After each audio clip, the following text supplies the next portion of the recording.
Hello and welcome to the video. This is a review of this model here. This is the Veyron35 from HGLRC. This is a pusher quad, typically designed to put an action camera on top and to get cinematic shots. Now, I looked at another quadcopter recently that was very powerful and could go very quickly.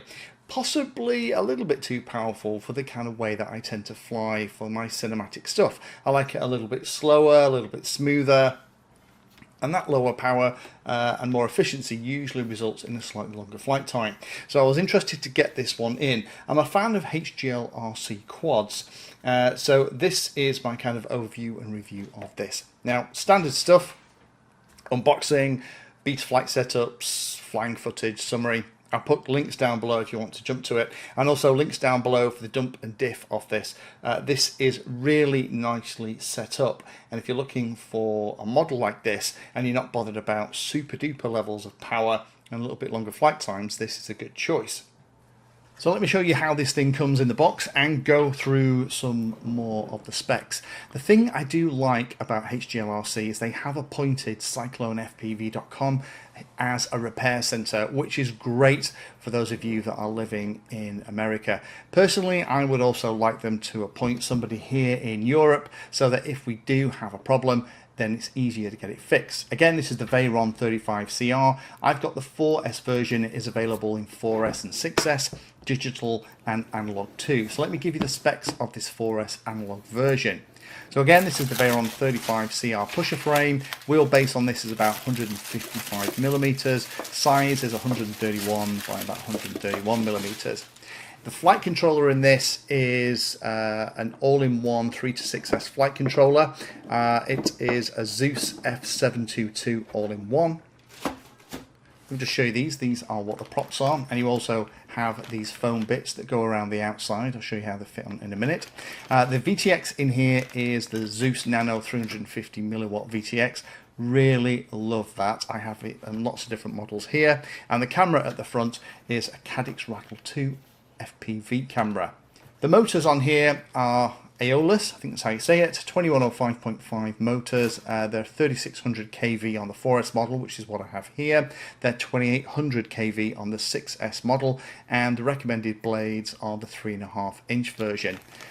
Nice that you've also got the adapters here for the different action camera types if you want it, and then you have all of the pieces at the bottom showing you which way the props go round, the manual for the receiver. The receiver's nice and easy to get to for binding, which is good. Little manual for the flight controller for the all-in-one. That makes it incredibly neat inside, and the way it's put together is great. Nice long antenna, make sure you fit that. Little camera protector, and then you have some spare bolts and bolts for the camera mount as well. So let me plug it into Betaflight and very quickly show you what the Betaflight setup looks like. We'll enable expert mode. As usual with these guys, it has been tested before I left the factory. Always love to see that. Always worried when I've not. Everything's moving beautifully on the screen. So let's go through all of this very quickly. Ports. Serial receivers UART1, VTX is on UART2.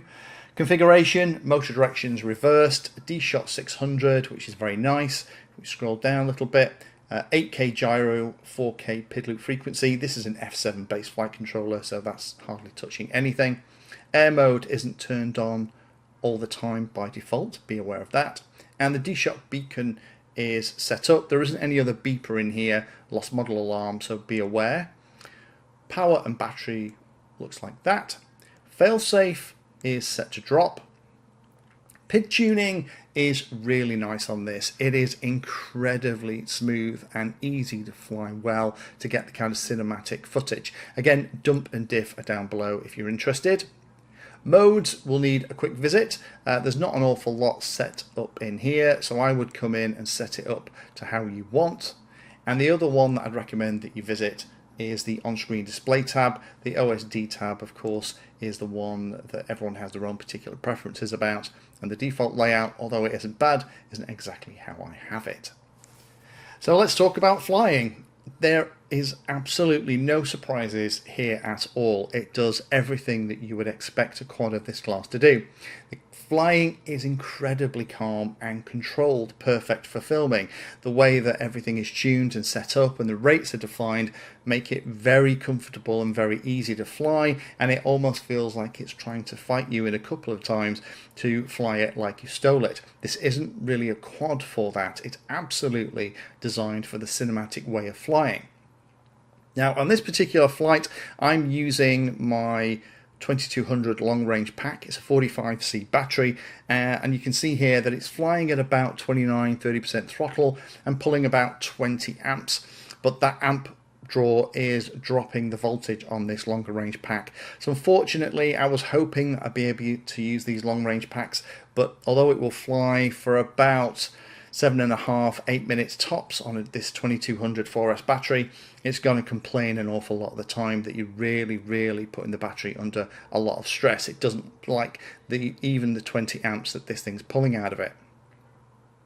Performance from the camera is exactly what you'd expect out this Rattle 2. It is a fab camera. It's on loads of quads at the moment, and it does work very well.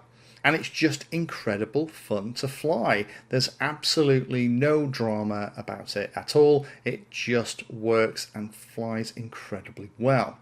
When you finish flying, the motors are only very slightly warm and everything is very happy. So this is a really nicely spec'd machine that all the components have been chosen with a little bit of thought. The only issue I had on mine is on one of the landings. I didn't fit the foam outside on mine. It did unfortunately hit the ground and snap one of the enclosures for the props, and that then destroyed the prop as well, which unfortunately meant I had to kind of stick the shroud together with CA glue and replace the prop. Luckily I didn't lose the prop nut. The shrouds on it are a little bit harder than I expected and obviously aren't designed to take any kind of abuse at all. I guess that's why the foam's in the box. So in summary, I am a fan of this. This gets a thumbs up from me. This kind of suits the way that I tend to fly, and this slightly bigger size will carry slightly bigger action cameras too, and with the multiple different mounts on it means that you've got lots of choice for that. I like the crosswise battery mounting on things like this. I've talked about this before. I wish more manufacturers did it. It would give us more options for batteries, and I really like the different colour foams for protection. I wish I'd have put them on mine. It might have helped save the fan shroud from the knock it got that cracked it, that ultimately took out the prop at the back.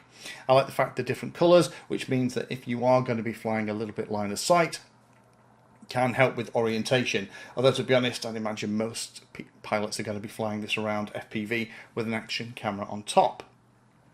The way it's built and put together is incredibly neat and the usual high quality that you'd expect from HGLRC. The all-in-one board along with the 350 milliwatt VTX, I really like that VTX. It's small, lightweight and works great. Noise, again, is a little bit higher than you might want in some places. This is one of those things that we get, these multi-blade fans that everything seems to go for these days do give you a lot more thrust, but you get all of the losses and all of the noise of those extra blades. So if you don't mind that noise, that's fine, but be aware of that.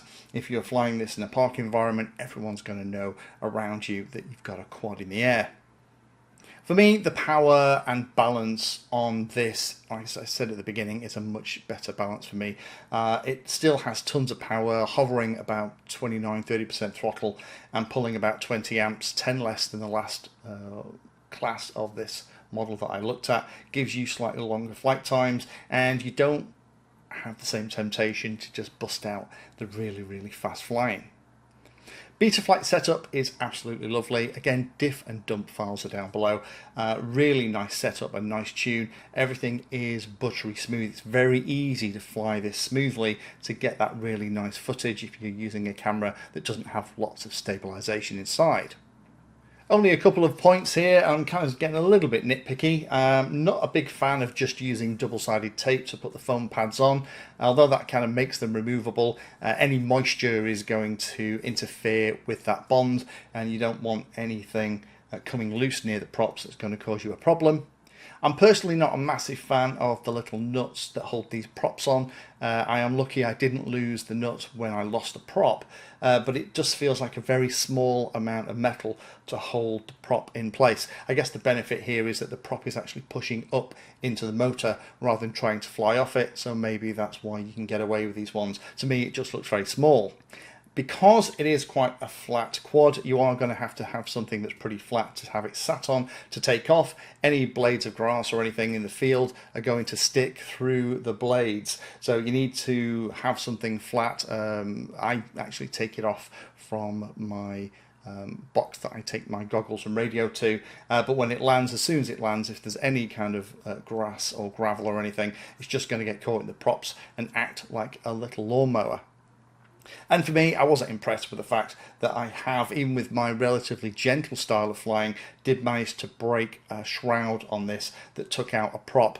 Maybe the protection, if I'd have fitted that, would have helped, but it should be able to take a lot more of these knots. I think these are potentially a little bit too rigid on here to survive a lot of damage. So my advice would be absolutely, even if you don't want to fit the foam pads, fit them. It might absorb some of any knocks it gets that won't be translated into the shroud that's going to break the thing.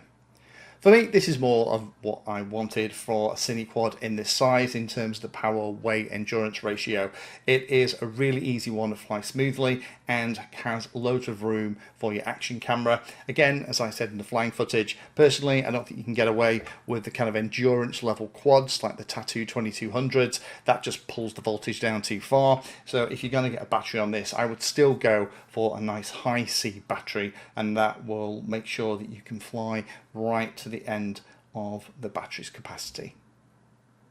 Thank you for spending your time today watching that video. You can find me in all the usual places on social media, and if you're trying to learn about a subject, then check out the playlist. All of my videos are organized into easy to follow playlists that, if you're trying to learn a topic, will take you from the basics right the way through to some pretty advanced stuff.